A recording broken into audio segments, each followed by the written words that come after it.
I am Fabio Lione of Angra, and today we have a nice show here at Bar Manifesto here in São Paulo. And you are listening to Lokaos Hard Show. E aí, galera, a gente tá hoje aqui no Manifesto entrevistando o Fabio Lione, novo vocalista do Angra. E aí eu vou fazer umas perguntinhas pra ele. Hi, how are you? Fine. Thank you. Obrigado. So, you're the new lead singer in Angra. You must be excited. How are you liking the new experience?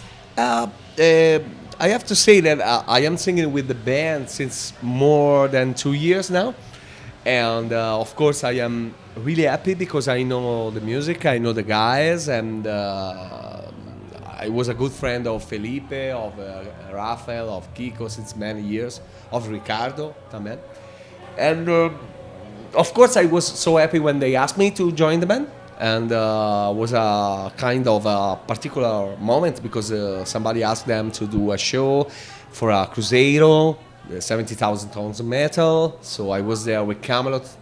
So the guys of the crew asked Kiko, why you don't call Fabio? It's your friend. So he was here anyway, we know him. So everything was starting from this point. Then the synergy with the band was so good. We made very good shows. And we say, why not? Let's go on.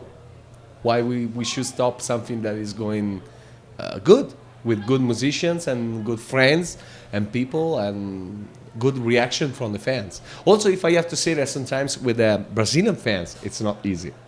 Porque Yeah, that's a question. o fã brasileiro tem um orgulho brasileiro que é muito forte, muito forte. That's a question I was going to ask you. Are the Brazilian and all over the world fans too harsh on you, or are you being able to deal with it? No, I think it's fine. I still think that if I would be like German or from Sweden, no way. But the point is that I am Italian, so anyway, there is a Latin side or part. So that is something in common with the Portuguese alma of the band. So this is something that works, you know?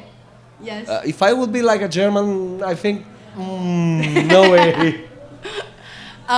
So now I'm going to ask you a few questions about your other projects, things you did before Angra. Okay. And Brazilians got to know you because of Rhapsody. Yeah. But first you played in Labyrinth. Yes, I was. And what are your fondest memories of that time? Well, the story is a bit complicated. I mean, I was at that time I was singing with a prog metal band called Athena. At the same time, the guys of Labyrinth called me. The band name was Vision, Morbid Vision. This was the original name of Labyrinth. So when I joined the band, I was writing the first record together with Olaf Thorsen. We changed the name in Labyrinth. That's why some years later we made again a new band using the name Vision Divine. Yes. And I have, of course, a very good memory of this period because Labyrinth was my first experience with a band. I made my first record with them. I wrote my first lyrics. So for me it was really important. I had even my first girlfriend during the show. I mean, more than this, of course, when I think about Labyrinth, I have only good memories. That's really nice. You talked about Athena.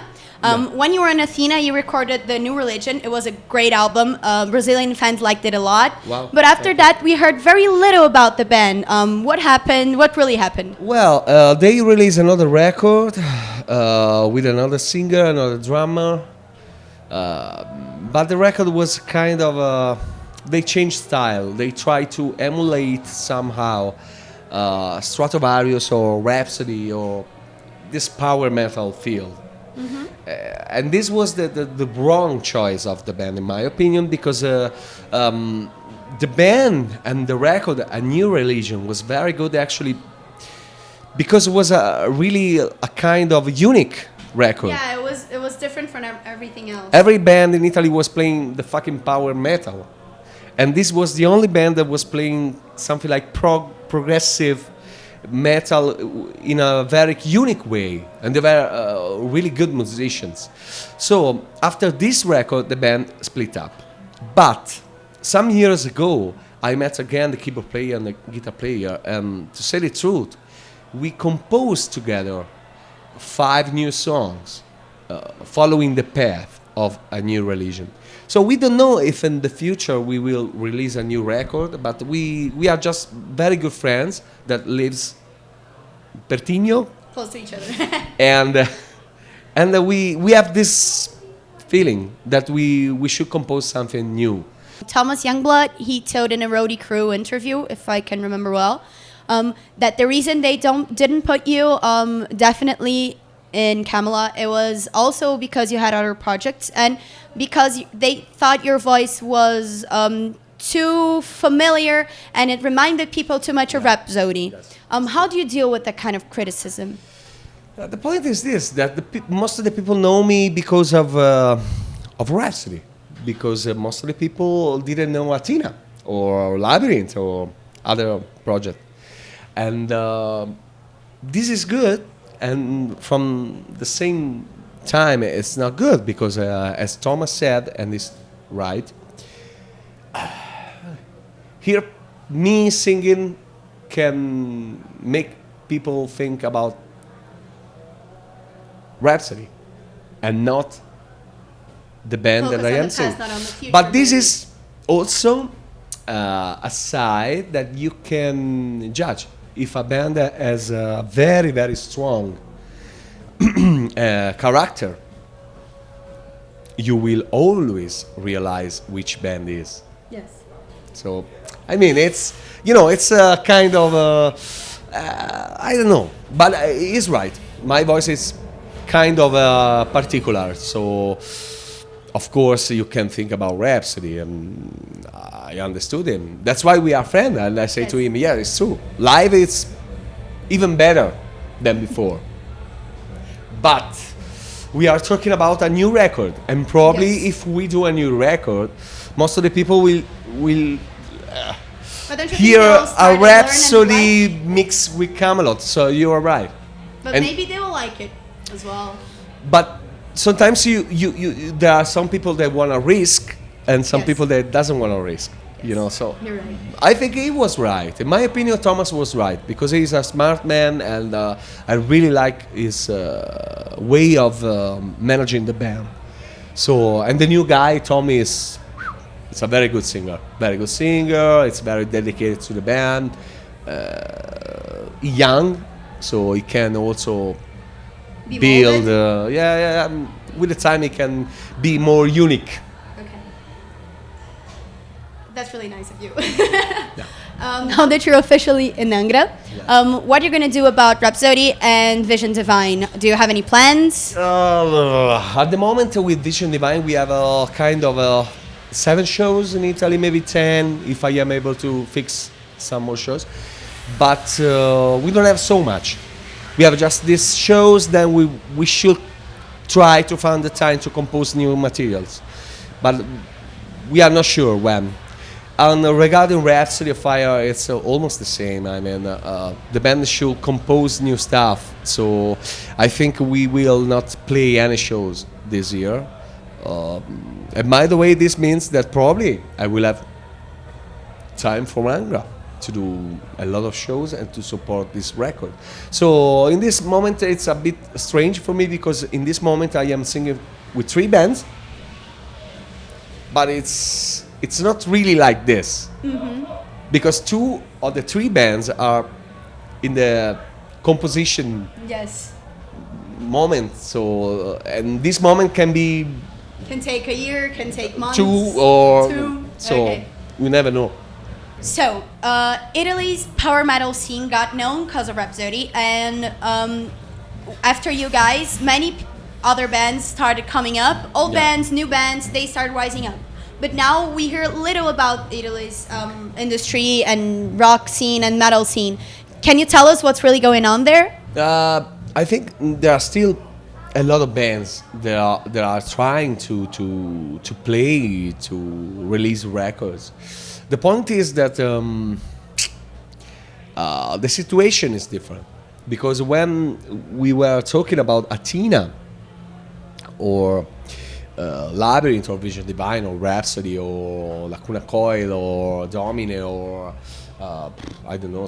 There was a moment when there were a good number of good bands releasing a good number of good records, and so in this way a country can Gain force. yes can have the chance to talk with the world and to say is Italian version of this kind of music. In this moment, in my opinion, there are kind of good bands. They learn how to play, they learn the lessons, but they are not unique.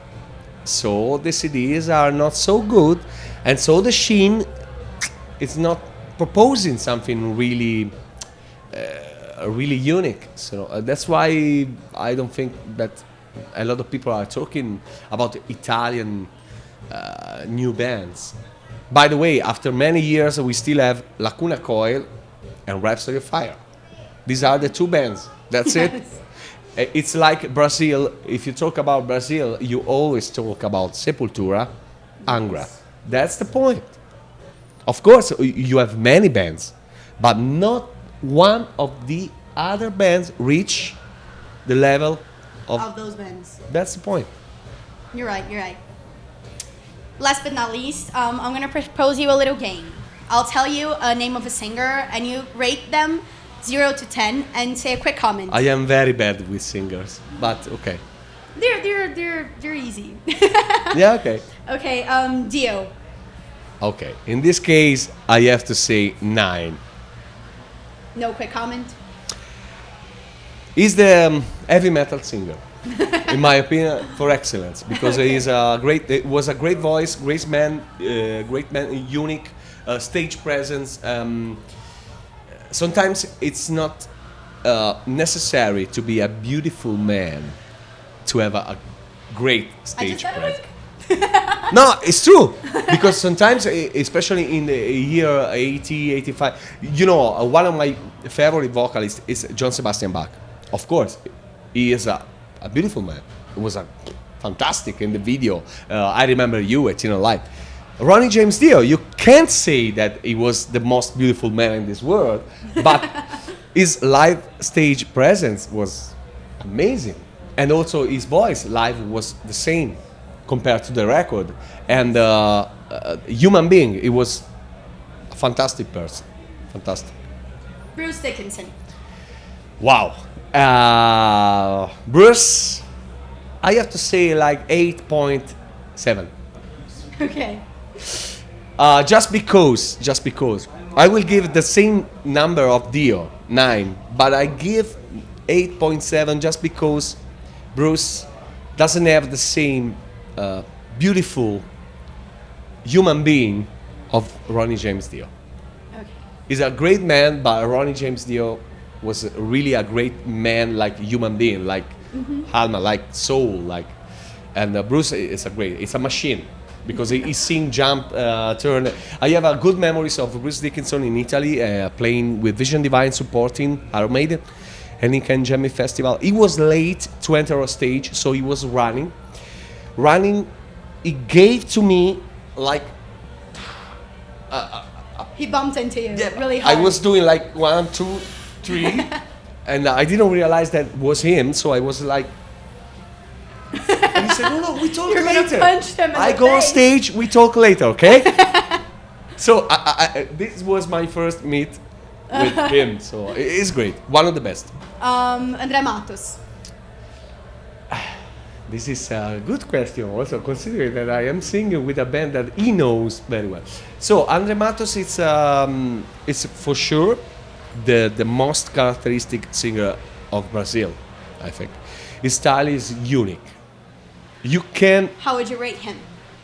I am a good friend of him. I really like him as a person, and I have a very good memory of him in Viareggio, in Tuscany, with my first girlfriend, yeah, and him.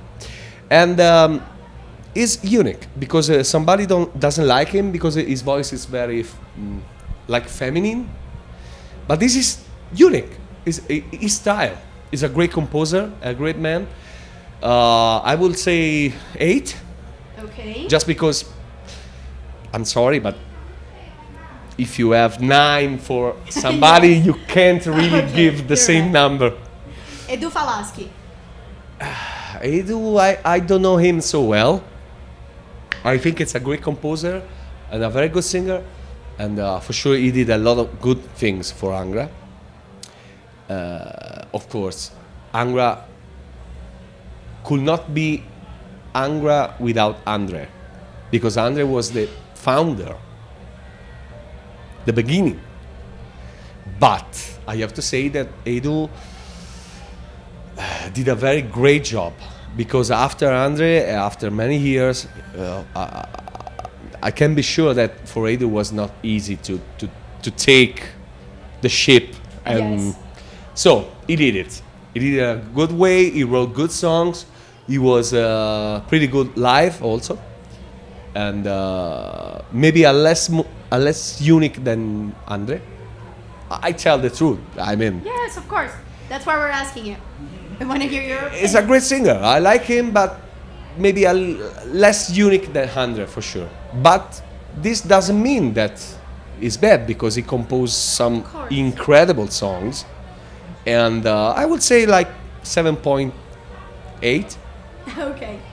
John Bon Jovi. Wow. Bon Jovi, I would say 8.5. Okay. Axl Rose. Axl Rose, I would say 9.2. Max He's Cavalera. unique. Axel is Axel. Yes, of course. He's unique, and I know him. I don't want to say why I know him, because it's better if I don't now say. you have to tell us why you know him. Because I didn't believe him. Not him. I didn't believe Paulita and Tita, 2 girls from Chile, and actually one of these 2 girls, they are sisters.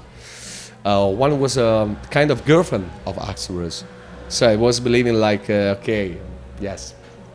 But then Guns N' Roses play in Italy at Gods Metal, and Paulita wrote me a mail. Yeah, I am here with the guys. If you want to come in the backstage, I said, I want to see.